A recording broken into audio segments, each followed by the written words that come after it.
ஏறத்தால எங்களுக்கு கொலை மிரட்டல் இருக்குது. எங்களுக்கு இன்ஸ்பெக்டர் எந்த நடவடிக்கையும் எடுக்கலை. என் பிள்ளையை அடித்து 3 நாள் ஆஸ்பத்திரியில் வச்சுருந்தேன். எந்த நடவடிக்கையும் எடுக்கலை.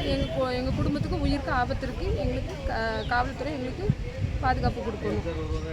என் பிள்ளையை அடிச்சதுக்கு 3 நாள் நான் ஹாஸ்பிட்டல் வச்சுருந்தேன். 7 ஸ்டேஷனில் போய் கம்ப்ளைண்ட் கொடுக்கணும். வெளியே போடின்னு சொல்கிறாங்க. வீட்டை இடிச்சிருக்காங்க.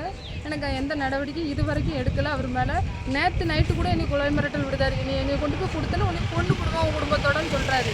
என் புருஷன் மேலே கஞ்சா கேஸ் போட்டு உள்ளே அடைச்சிருவேன். என் புருஷனை நான் காப்பாற்றவா என் வீட்டை காப்பாற்றவான்னு தெரியல எனக்கு. அதனால் நீங்கள் தான் நடவடிக்கை எடுக்கணும். மாவட்ட கண்காணிப்பாளர் அவர்களே, நீங்கள் தான் எஸ்பி அவர்களே, நீங்கள் தான் எனக்கு நல்ல அவங்கள்ட்ட கம்ப்ளைண்ட் கொடுத்தீங்களா?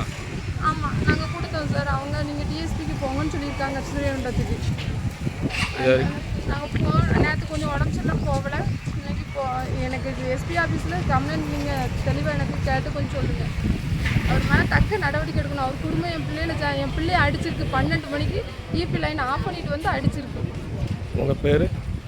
லட்சுமிகாந்தன் என்ற சுரேஷ் தான் என் வீட்டு கதவை மிச்சது. உடைச்சது என் வீட்டை உடைச்சதும் அவன் தான். நான் அதுக்கான ஆதாரம் கையில் நான் வச்சுருக்கேன்.